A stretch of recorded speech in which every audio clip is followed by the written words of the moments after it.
ito, ang nabili namin mga shoes. So first ay, 7. Ito ay may coral yan.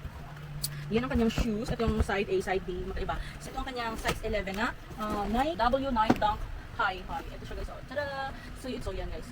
Cute. Burgundy yung kulay niya. So maganda siya. So yan next guys, itong Air Force 1 Mid 07 LX. Buksan natin. Tada!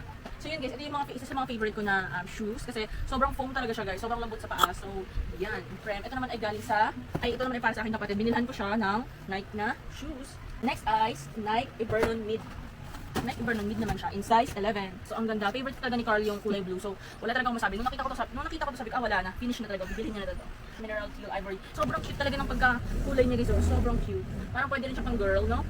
Pwede siya pang girl. Hindi ko sobrang sale nito. Parang 50% ata to. So, last shoes na nabili ni Carl, itong pang sa papa niya. Yan, binilhan siya. Nagpabili ng Nike Revolution. So, yan. Cute din guys. Very basic na Nike.